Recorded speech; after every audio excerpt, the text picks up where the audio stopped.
illa billahi rabbil alamin, amma ba'd. Akhwani wa akhwati, jamaah kaum muslimin, jamaah kaum muslimah yang semoga senantiasa dirahmati dan diberkahi oleh Allah Subhanahu wa taala. Alhamdulillah, pada pertemuan yang berbarokah ini kembali kita diberi taufik oleh Allah Subhanahu wa taala untuk melanjutkan majelis kita, majelis Riyadhus Shalihin oleh Imam An-Nawawi rahimahullahu taala. Kita sekarang sampai pada bab yang ke-112. Berkata Imam An-Nawawi rahimahullahu taala, bab karahati asyurbi min fami al-kirbah wa nahwiha. Bab dibencinya minum langsung dari mulutnya tikus, kendi tikus, wa nahwiha, dan yang semisalnya. Wa bayani annahu karahatu tanzih la tahrim, dan penjelasan bahwa kemakruhan di sini adalah makruh tanzih, bukan makruh tahrim. Makruh tanzih, yani makruh itu jadi dalam hukum agama para ikhwan sekalian, hukum itu ada dua. Ada sesuatu yang terlarang, statusnya haram, jelas-jelas haram, itu istilahnya adalah haram. Yang kedua, sesuatu yang terlarang tapi tidak secara tegas, itu haram, istilah fikihnya itu makruh. Istilah fikihnya itu makruh. Lah, makruh sendiri ada dua level. Ada makruh yang kecenderungannya terlarang kuat, tapi nggak sampai haram. Dia itu nggak sampai haram, tapi kecenderungannya terlarang dengan kuat. Itu istilah fikihnya itu makruh karahata tahrim, dibenci yang menjurus kepada keharaman. Istilah yang kedua adalah sesuatu dibenci hanya karena unsur nggak sopan, nggak pantas. Dibenci bukan karena dia itu menjerumus kepada haram, tapi yuk nggak pantas, nggak adab, nggak santun, nggak pas gitu. Istilah para ulama itu makruh karahata tanzih. Makruh karahata tanzih, sesuatu yang sebaiknya ditinggalkan demi menjaga adab-adab syariat. Itu istilahnya. Lah, kata Imam Nawawi rahimahullah taala, larangan ini itu makruh karahata tanzih la tahrim. Makruhnya itu makruh tanzih, bukan makruh tahrim. An Abi Sa'id al-Khudri, dari Abu Sa'id al-Khudri radhiyallahu anhu qala, naha Rasulullah sallallahu alaihi wasallam an ikhtinafil asqiyah. Rasulullah sallallahu alaihi wasallam melarang dari ikhtinaf al-asqiyah. Yani kata Imam Nawawi, yakni antuk sara afwahuha wa yashrabu minha. Yani antuk sara afwahuha wa yashraba minha. Jadi mulutnya itu dipecah, dibuka gitu, lalu diminum dari situ. Nah, an Abi Hurairah, dari Abu Hurairah qala, beliau mengatakan, naha Rasulullah sallallahu alaihi wasallam an yushraba min fi siqa awil kirbah. Rasulullah sallallahu alaihi wasallam melarang minum dari mulutnya siqa atau kirbah. Nah, dua hadis ini satu makna. Difahami dulu makna kirbah. Jadi tempat minum di zaman Rasulullah sallallahu alaihi wasallam itu ada dua. Satu gelas, satu itu gelas. Namanya gelas itu wadah, dhuwure itu lebar terus kebuka. Itu namanya gelas. Karena gelas di zaman Rasulullah sallallahu alaihi wasallam itu belum ada tutupnya. Belum ada tutupe apa ya? Gelas, tutupe cingkir, itu belum ada di zaman Rasulullah SAW. Jadi namanya gelas itu ya wadah air, kemudian yang kecil, kemudian jadi kalau air dituangkan di situ kelihatan dari luar isi dari yang ada di cangkir dan ada di gelas itu apa? Itu alat minum yang pertama. Alat minum yang kedua, kirbah atau siqa. Kirbah atau siqa itu alat minum tempat minum yang gede, yang agak besar, yang biasanya tempat minum itu untuk nyimpen air minum, baik ditaruh di rumah maupun di bawah perjalanan, Nah, di zaman Rasulullah SAW, siqa atau kirbah itu gambaran paling banyaknya terbuat dari kulit binatang. Ada yang terbuat dari apa jenenge? Ngerti waluh? Kenti itu loh, kenti. Kenti itu kalau dibiarkan tua sekali, itu terus apa ya? Diambil, kemudian dijemur, dalamnya diambili, luarnya itu jadi kayak wadah. Itu kan kaku, itu bagian luarnya itu kaku keras gitu. Itu jadi kayak wadah. Lah itu engko dodolan tutup apa gitu, jadi semacam teko, ceret gitu. Makanya saya terjemahkan itu dengan teko. Dan namanya barang-barang semacam itu nggak mungkin isinya kelihatan dari luar. Beda dengan plastik. Jadi barang-barang yang semacam itu isinya itu nggak kelihatan ini dari luar. Kayak bahasa kita itu sekarang ceret, kendi, apa lagi? Ya semacam itulah. Yang bahannya itu tanah, bahannya itu alumini, bahannya itu plastik yang gelap atau apalah yang gambarnya itu semacam itu. Itu namanya siqa dan kirbah. Rasulullah SAW melarang kalau minum itu kendi diambil langsung diminum. Jenenge kendi kan nggak mungkin wong siji minum sak kendi langsung, itu nggak mungkin. Iku raksasa itu. Ini jenenge kendi itu ya diminum untuk beberapa orang. Dan di zaman beliau SAW gelas itu sudah ada tapi jarang. Makanya kalau minum di zaman beliau SAW satu kendi ya untuk minum beberapa orang, itu bukan dituang di gelas, ditaruh di gelas itu enggak. Jadi kendi satu itu diminum, monggo Mas, diminum juga, monggo Mas gitu. Jadi kendi itu yang diputar, diputar. Kondisi itu menjadikan Rasulullah SAW melarang minum air langsung dari kendi tersebut dengan dua alasan. Alasan yang pertama, dikhawatirkan isi minuman yang di kendi atau teko tersebut ternyata ada sesuatu yang membahayakan. Kalau langsung diminum, langsung metu uloi, metu kelabangi. Itu jadi dikhawatirkan itu akan masuk ke dalam mulut, ke dalam perut, dan itu bisa mematikan. Yang kedua, jadi minum di kendi itu kan dicucup gitu ya. Itu nih kadang-kadang ada sebagian orang itu yang merasa jijik dengan sisa mulut orang lain. Itu menghalangi orang lain dari minum dari air tersebut. Makanya para itu azanillahu wa iyyakum. Kalau itu kondisi dalam hadis tadi. Kalau illah atau sebab adanya hukum itu tidak terjadi di zaman sekarang, maka hukum itu berubah. Contoh, ini pertama, ini tuh juga mulutnya cilik ya, bukan gelas ya.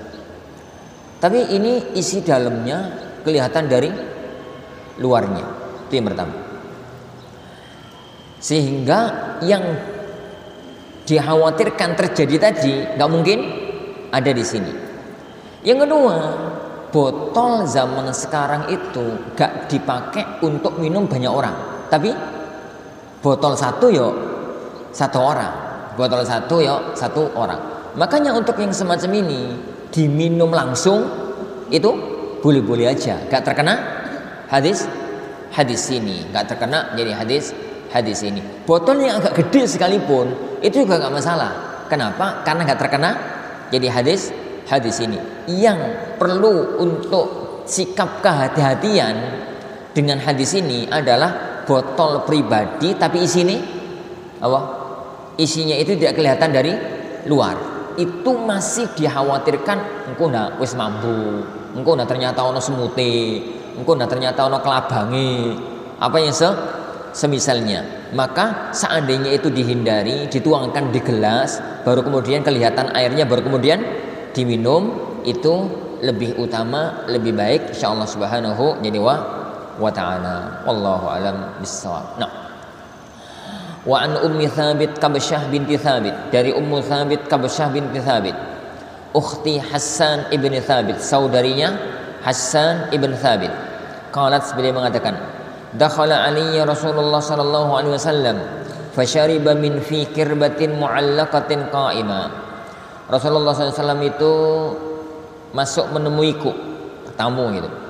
Lalu beliau minum dari mulutnya teko kendi itu yang tergantung sambil berdiri.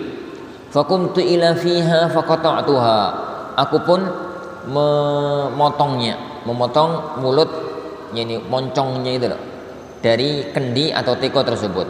Rawahu Tirmidzi, diriwayatkan Imam Tirmidzi, wa qala haditsun hasanun sahih. Hadis ini hasan sahih.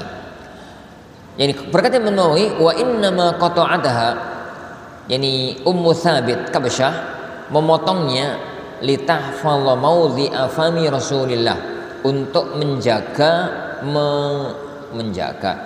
untuk nyimpen gitu ya, tempat mulutnya Rasulullah sallallahu alaihi wasallam, wa tatabarraka bihi, untuk dia ngalap berkah dengannya, wa tasunahu 'anil ibtidal, dan menjaganya jangan sampai dihinakan. Wa hadzal haditsu mahmulun ala bayanil jawaz. Hadis ini dibawa kepada penjelasan bolehnya. Wal haditsanis sabiqani li bayanil afdal wal akmal. Ada dua hadis yang sebelumnya untuk menjelaskan yang lebih utama dan lebih sempurna. Wallahu a'lam. Hadis ini ceritanya Rasulullah SAW suatu hari bertamu ke rumahnya Hassan ibn Thabit. Hassan ibn Thabit itu sahabat Madinah, penyairnya Rasulullah SAW, bukan musisi ya. Jadi penyairnya Rasulullah SAW. Ini tukang syair. Penyair itu kalau bahasa sekarang itu mirip-mirip dengan yang tukang melantunkan pantun, syair gitu, yang semacam itu. Nah, Hassan ibn Thabit itu penyairnya Rasulullah SAW, sehingga beliau itu punya hubungan dekat dengan beliau Sallallahu Alaihi Wasallam. Suatu hari beliau bertamu ke rumahnya Hassan. Ternyata, yani di rumah itu ada adiknya Hassan, namanya Kabsyah binti Thabit. Namanya itu Kabsyah binti Thabit. Beliau itu ini minum gitu. Tatkala kepingin minum itu apa ya? Ada kirbah. Kirbah itu ya tempat air yang digantung. Kirbah itu tempat air yang digantung. Di zaman dahulu, di zaman orang-orang Arab, di zaman dahulu nek nyimpen air itu tuh gak ditaruh di meja, tapi digantung. Khawatir taruh di meja engko ono tikus melaku guling, engko ono apa gitu. Dan air di kota Madinah itu barang berharga. Jadi barang berharga. Gak terlalu jauh lah ya. Kalau jenengan dari kampung ya, zaman anak masih kecil, itu nih nyimpen iwak, nyimpen apa itu di mana? Digantung. Jadi ini bahasa saya di kampung itu disalangno. Jadi ono tepat ditaruh di situ, digantung nih. Kenapa? Ditaruh di ini rumah zaman biyen kan elek-elek tuh, akeh tikus, akeh opo. Durung ono jenenge tutup makanan di meja itu belum ada. Ini ono makanan itu digantung. Gambarannya gitulah. Jadi di zaman Rasulullah SAW air minum itu gak ditaruh di meja gini, tapi digantung.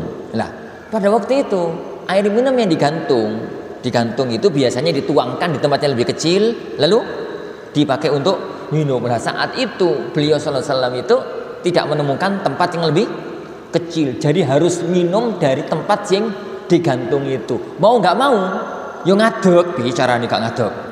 Jadi mau nggak mau minum sambil berdiri. Jadi minum sambil berdiri karena beliau butuh minum.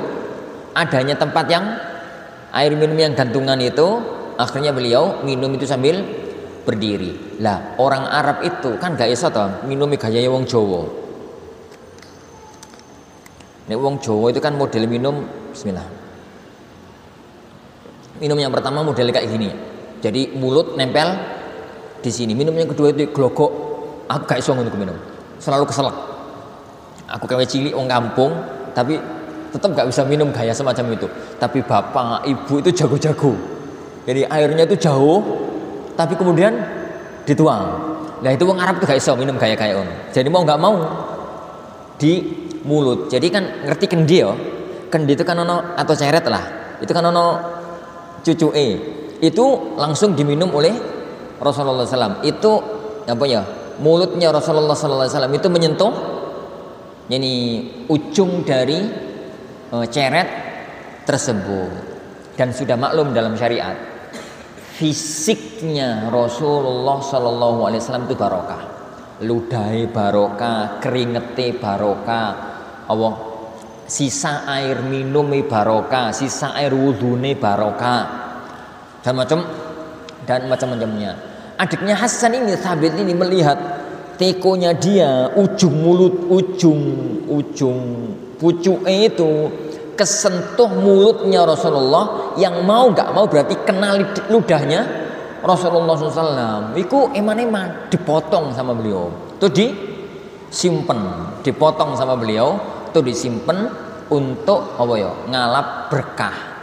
Dan ngalap berkah dengan fisiknya Rasulullah SAW itu boleh, karena ini hukum khusus bagi Rasulullah yani sallallahu alaihi wasallam. Rasulullah SAW itu kalau ngeludah, ludahnya itu nggak pernah nyampe tanah, gawe bahan rebutan para sahabat. Bar ludah ngono terus diusap-usapkan di badan, diusap-usapkan di pakaian oleh para sahabat. Rasulullah ini arepe ngeludah, itu sahabat itu siap-siap nadai. Begitu ngeludah tenanan ditadai gitu.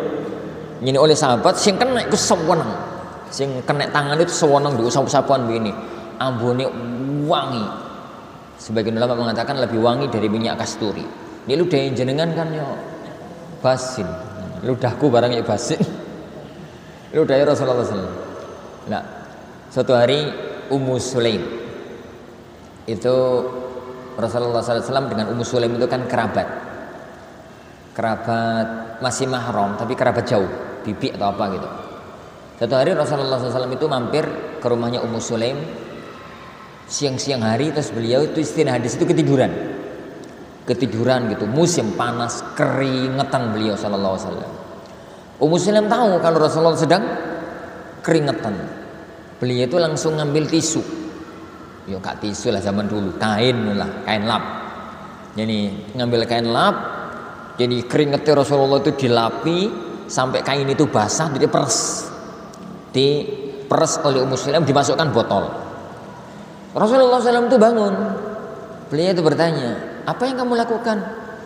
Ini mendeti keringetin jenengan ya Rasulullah. Mendeti keringetnya jenengan ya Rasulullah. Rasulullah itu hanya senyum, menunjukkan bahwasanya perbuatannya Ummu Sulaim itu sah-sah aja, karena keringetnya Rasulullah SAW itu barokah. Suatu hari Ali bin Abi Thalib dalam perang Khaybar itu kan Rasulullah SAW sore hari itu ngomong, besok kita akan menyerbu benteng Khaybar, benteng terakhir, benteng kelima. Benteng 1, 2, 3, 4 sudah jebol, tinggal benteng terakhir. Ini kedaton kalau bahasa kita, itu pertahanan paling kuat. Itu yani beliau mengatakan besok kita akan menyerbu Khaybar dan saya akan serahkan bendera panglima perang kepada seseorang yang cinta kepada Allah dan Rasulnya, dan Allah dan Rasulnya mencintainya. Keesokan harinya itu semua sahabat kepingin ditunjuk. Kenapa? Bukan karena kepingin jadi panglima, tapi karena yang ditunjuk itu berarti mempunyai dua sifat. Dia cinta kepada Allah dan Rasulnya, dan dicintai oleh Allah dan Rasulnya. Ini cinta kepada Allah dan Rasulnya akeh, tapi yang memastikan diri dicintai oleh Allah dan Rasulnya itu yang abot. Semua sahabat kepingin ditunjuk. Setelah besok ngumpul, Rasulullah SAW itu bertanya, mana Ali bin Abi Thalib? Para sahabat mengatakan, nggak bisa datang ya Rasulullah, sakit mata. Sakit mata. Jadi matanya satu itu sakit parah, matanya yang satu sehat. Panggil dia. Dipanggil oleh Rasulullah, oleh sahabat dipanggil. Telah mengatakan benar, meripat yang kanan itu sakit parah. Karena sakit parah nggak mungkin berangkat jihad. Sakit parah kok kemudian berangkat perang, nggak sudah perang. Jadi beliau itu maunya istirahat. Lalu Rasulullah SAW memanggil Ali, lalu meripat yang sakit itu diludahi oleh Rasulullah SAW, langsung sembuh. Dan kata Ali, meripatku, mataku yang diludahi oleh Rasulullah itu lebih sehat timbang mata yang sebelahnya. Jadi lebih jelas, lebih terang, lebih jeli gitu daripada mata yang ini sebelahnya. Nah, coba aja dengan gelem. Yakin ta ana wong lara mripat ludahi ngono ya tambah gak karu-karuan. Itu keberkahan fisiknya Rasulullah sallallahu alaihi wasallam. Makanya beliau sallallahu alaihi wasallam itu karena memang diberikan kekhususan begitu oleh Allah Subhanahu wa taala, sahabat semua itu ngerti apapun yang itu pernah disentuh oleh beliau, apapun yang itu pernah terkait dengan beliau, itu mesti jadi bahan perhatian para sahabat. Maka tatkala Kabesyah tadi itu misalkan beliau minum gitu ya, anggaplah di botol ini, itu kan bagian bibirnya botol itu kena ludahnya Rasulullah SAW, itu jadi perhatian para sahabat. Dan itu yang dilakukan oleh Kabesyah binti Thabit, dan itu khusus yakni kemuliaan beliau sallallahu alaihi wasallam. Hadis ini ada dua kemungkinan makna. Kemungkinan yang pertama, bolehnya minum berdiri kalau butuh untuk berdiri. Jadi susah kalau untuk sambil duduk, sebagaimana kondisi yang saya sampaikan tadi. Kemungkinan kedua adalah yang disampaikan oleh Imam Nawawi, bahwa minum itu hukum asalnya duduk, itu yang lebih utama. Tapi ini ngadeg ya nggak apa-apa, karena larangan itu hanya berkaitan dengan adab gitu. Kata Imam Nawawi rahimahullahu ta'ala, bahasa beliau, dua hadis yang sebelumnya itu berkaitan dengan afdhal wa akmal, yang lebih utama nih minum dari teko, dari kendi itu dituang ke gelas. Tapi kalau langsung diminum ya monggo aja, itu kata Nawawi rahimahullahu ta'ala. Tapi dalam pandangan sebagian para ulama yang lain nggak begitu cara pemahamannya. Jadi tetap terlarang kecuali kalau kondisi perlu memang harus semacam itu, maka tidak mengapa kalau memang perlunya minum dengan cara semacam itu dia perlukan. Wallahu a'lam. Bab karahatin nafakh fi syarab. Bab dibencinya meniup dalam minuman. Kalau pembahasan yang kemarin itu nafas, kalau ini niup. Jadi nafas itu dari hidung. Kemarin kan kita katakan salah satu di antara ajarannya Rasulullah, minum itu gelasnya orang Arab zaman dulu kan gede-gede ya. Kalau minum itu jadi gak mungkin satu gelas itu habis. Makanya beliau mengatakan minum ada seperlunya. Kemudian ditahan nafas dulu.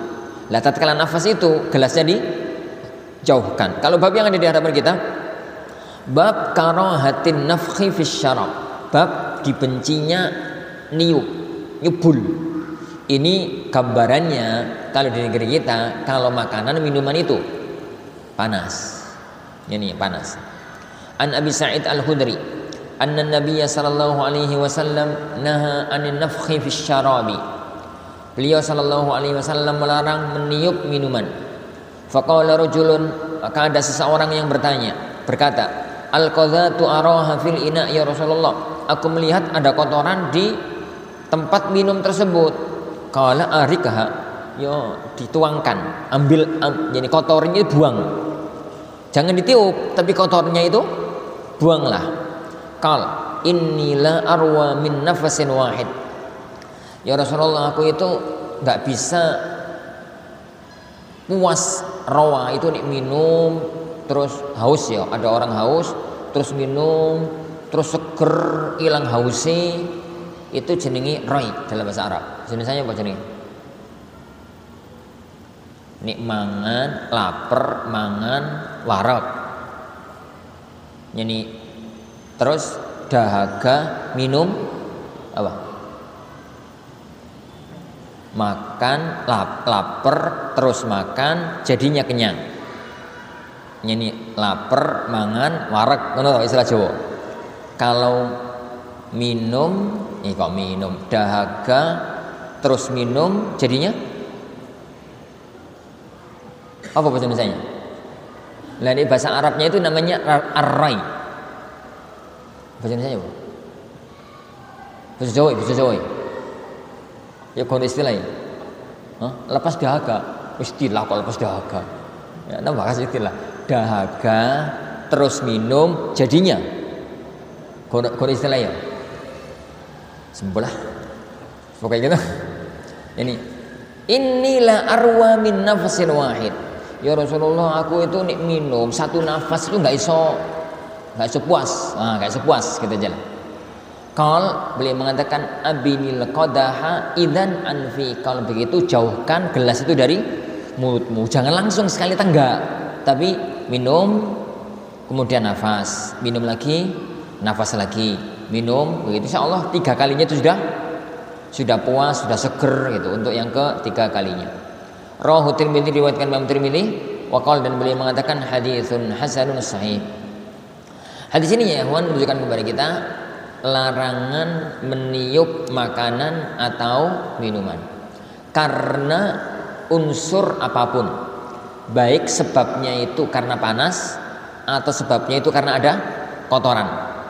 Yani karena kalau panas ya tunggu sampai dingin, tunggu sampai bisa dimakan, tunggu sampai bisa diminum. Kalau ada kotoran, ya kotorannya itu diambil, jangan ditiup, jangan ditiup. Wa Ibnu Abbas, dan dari Abdullah bin Abbas, anna Nabiya, bahwasanya Nabi sallallahu alaihi wasallam naha an yutanaffasa fil ina. Beliau melarang untuk bernafas di tempat minum. Au yunfakha, yani fihi, atau ditiup di dalamnya. Rawahu Tirmidzi, diriwayatkan oleh Imam Tirmidzi, waqal, dan beliau mengatakan haditsun hasanun sahih. Hadis hasan sahih. Yani hadis ini hasan sahih. Wallahu alam bissawab. Dan larangannya Rasulullah SAW ini para jemaah sekalian ditemukan hikmah yang sangat berharga dalam dunia medis modern.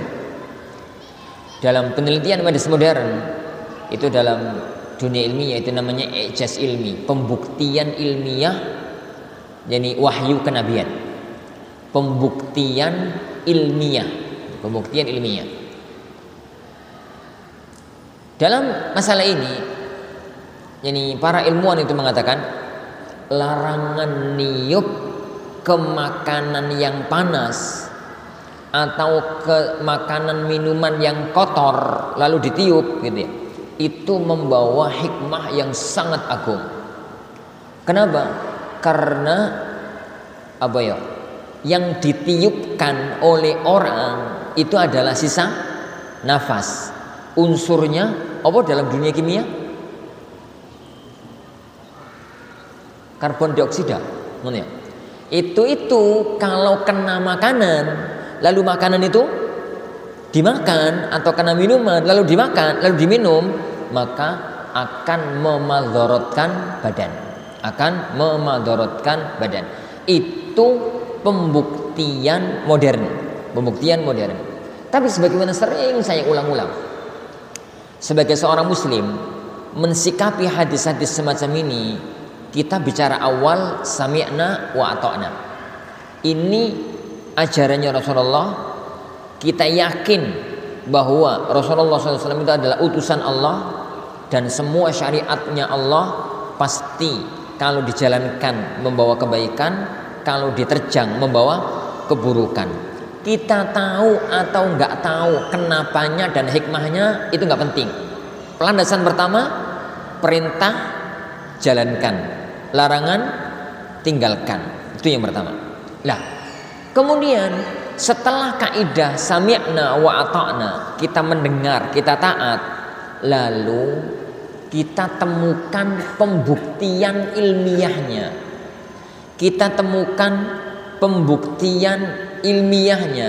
Maka itu menambah keimanan.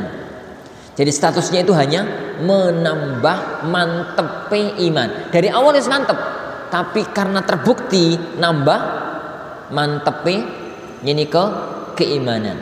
Jangan sampai beriman setelah ada bukti. Sebelum ada bukti nggak mau beriman, maka imannya Anda bukan iman karena wahyu, tapi iman karena bukti tersebut. Dan itu fatal dalam masalah keimanan, fatal dalam masalah ini keimanan. Gambarannya begini, Allah dan Rasulnya menghabarkan bahwasanya nanti di akhir zaman matahari itu akan terbit dari barat. Gak percaya, gak mungkin matahari terbit dari barat. Sesuk nih matahari terbit dari barat, berarti minus macam-macam. Pokoknya ditolak. Ternyata qadarullah, dia termasuk orang yang menemui kejadian itu. Di umur 30-40 tahun tiba-tiba matahari terbit dari barat. Loh iya, ternyata bener. Iman setelah itu gak fungsi. Kenapa? Sing jenenge iman itu sesuatu yang bisa dipercaya, bisa ditolak. Lah kalau sudah terbukti dengan nyata, itu sesuatu sing sudah nggak bisa ditolak. Karena menolak fakta itu kegilaan. Menolak fakta itu ini ya nggak benar, gila. Menolak fakta itu ini sebuah kegilaan. Lah makanya keimanan itu unsurnya adalah semacam itu. Kalau kemudian terbukti, itu hanya semakin memantapkan keimanan, bukan landasan keimanan. Jadi bukan landasan jadi keimanan bagi seorang mukmin. Kita bicara bagi seorang mukmin ya. Adapun bagi orang kafir lalu mau beriman setelah terbukti, joket biyen kafir itu mau beriman setelah terbukti. Yang kita bicarakan adalah orang-orang yang beriman. Patokannya adalah sami'na wa ta'ana. Ini sami'na wa ta'ana. Ini ambillah kisah yang kondang sering saya ceritakan hadis ini dari hadis Hudzaifah. Tatkala beliau menceritakan ada seorang sahabat yang wadul sama Rasulullah, ya Rasulullah, saudaraku sakit perut ya Rasulullah, pripun nggih? Kata Rasulullah sallallahu alaihi wasallam, isqihi asala, kasih minum madu. Kasih minum madu. Pulang mantep yakin dengan sabdanya Rasulullah SAW. Jadi beliau itu lapor tadi kalau saudaranya sakit perut dikasih minum, disuruh kasih minum madu, maka akhirnya dikasih. Mantep pulang saudaranya itu dikasih minum madu. Lihat. Begitu dikasih minum madu, bukannya sembuh tambah parah, sakitnya tambah melilit, tambah parah. Keesokan harinya sahabat itu datang lagi sama Rasulullah SAW. Dia mengatakan, ya Rasulullah, saudara saya ya Rasulullah yang kemarin saya bilang sakit perut, kemudian jenengan bilang suruh ngasih minum madu, ya tak kasih minum madu, ternyata ya Rasulullah tambah sakit, perutnya tambah sakit. Rasulullah SAW nggak bergeming karena beliau bukan dokter. Bicaranya kemarin itu wahyu. Beliau nggak bergeming, beliau tetap mengatakan isqihi asala, kasih minum madu mas. Sahabatnya dengan kemantapan yang yakin pulang kasih minum madu, padahal kemarin jelas-jelas salah. Kasih minum madu untuk yang kedua kalinya di hari yang kedua, bukannya sembuh tambah parah. Hari yang ketiga balik lagi menghadap Rasulullah SAW. Ngomong, ya Rasulullah, saudara saya ya Rasulullah sudah 2 kali tak kasih minum madu, gak sembuh ya Rasulullah, malah parah gitu. Rasulullah SAW mengatakan isqihi asala kadzdzaba batnu akhi. Kasih minum madu, sing gak beres itu perut saudara kamu.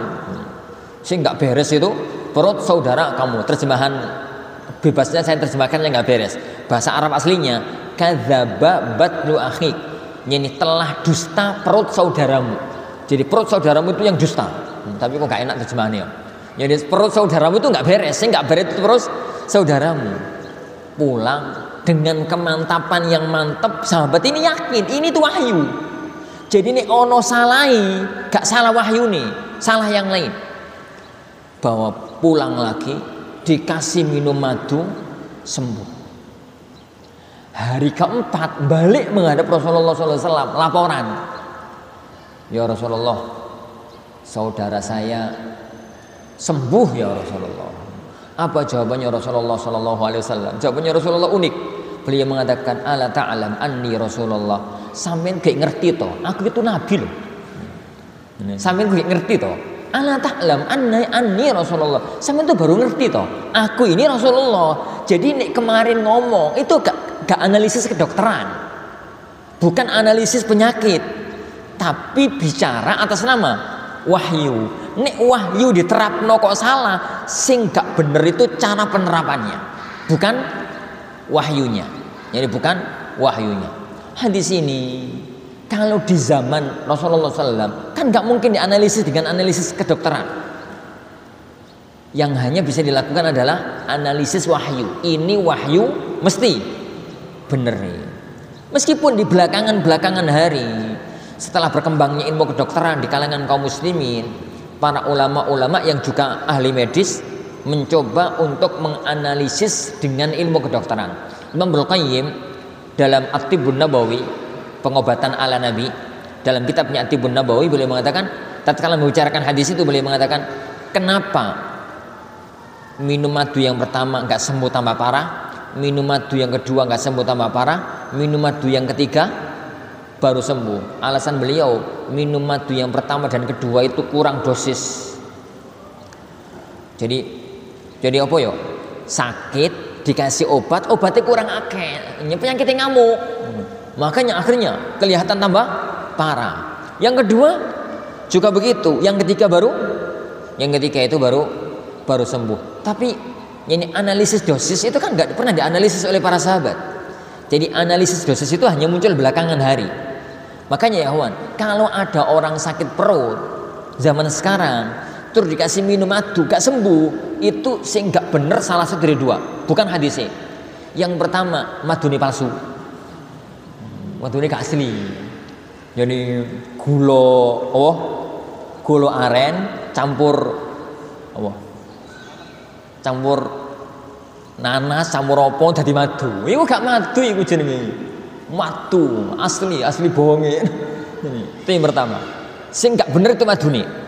Yang kedua, itu bukan sakit perut, itu sakit lain tapi ngefek ke perut. Jadi tatkala yang diobati itu adalah perutnya, ya kan ngefek, bukan karena sakit perut, bukan sakit perut, gitu ya.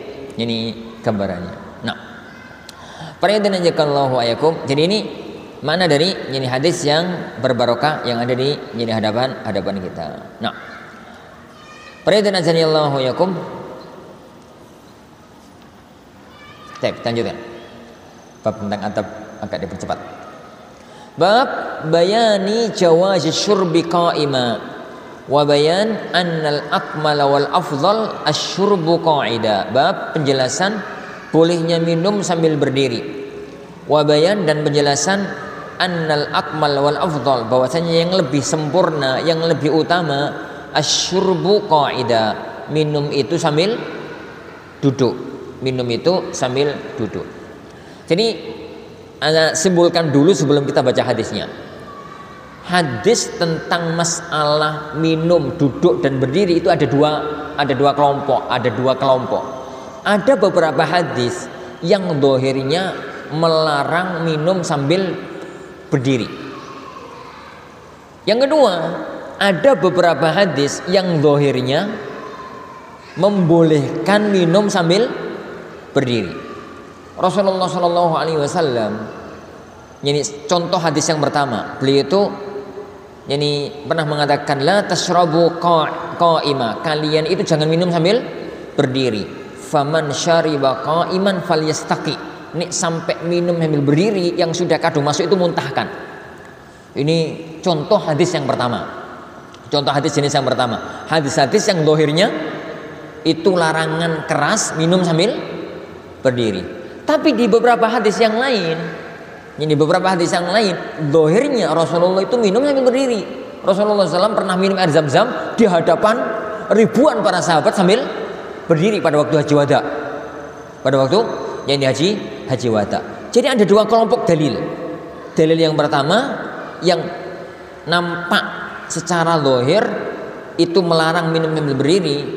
Hadis yang kedua yang nampak secara dohir membolehkan minum sambil berdiri. Lah, di sini kemudian terjadi permasalahan panjang di kalangan ulama. Bagaimana cara mengkompromikan antara dua dalil? Al-Imam Nawawi mengkompromikan dengan cara ini. Beliau mengatakan minum sambil berdiri boleh sih, tapi luwe apike sambil duduk. Itu cara Imam Nawawi. Ini pendapatnya Imam Nawawi. Sebagian para ulama mengatakan minum sambil berdiri nggak boleh, harus duduk kecuali mendesak. Jadi misalkan gambarannya koyok tadi, tempatnya digantung tadi, atau pada waktu Rasulullah minum air Zam-Zam, itu nggak mungkin berduduk. Kenapa? Ini di mana posisi air sumur Zam-Zam di zaman Rasulullah? Wis ono teko-teko niru ono zaman Rasulullah. Nimbo jarak antara masjid, antara Ka'bah dengan sumur Zam-Zam itu 15 meter. Ini dari 15 meter itu dari mana? Dari tiang yang paling sana 15 meter itu mana? Sini ya? Sembulah kira-kira lah, nggak terlalu jauh. Yang haji di zaman Rasulullah itu 120.000. Itu kemudian cari tempat duduk untuk minum, itu nggak nemu. Makanya kemudian beliau minumnya sambil berdiri. Jadi cara sebagian ulama yang kedua, minum itu harus sambil duduk, kecuali kalau butuh berdiri maka boleh berdiri. Nek gak butuh gonok yang mendesak maka harus sambil duduk. Itu cara sebagian ulama yang kedua. Dan dua pendapat ini yang paling kondang di kalangan ulama. Pendapat yang dipilih oleh Imam Nawawi boleh sambil berdiri tapi sebaiknya duduk. Sebagian ulama membalik, nggak boleh berdiri kecuali yani dibutuhkan, kecuali terpaksa, kecuali dibutuhkan. Itu sama atau mirip dua pendapat itu? Yo beda lah, beda dikit. Jadi beda dikit. Tapi ini semuanya kesimpulan gitu ya, dari sebagian ini para ulama. Intinya itu adalah adanya dua hadis yang kelihatannya benturan dalam masalah ini. Insyaallah kita baca hadisnya pertemuan yang akan datang biidzni rabbina tabaraka wa taala. Adzan ya. Dan kita akhiri majelis kita. Subhanakallahumma wa bihamdika asyhadu an la ilaha illa anta astaghfiruka wa atubu ilaik. Sallallahu wasallam wa baraka ala nabi Muhammad. Assalamualaikum warahmatullahi wabarakatuh.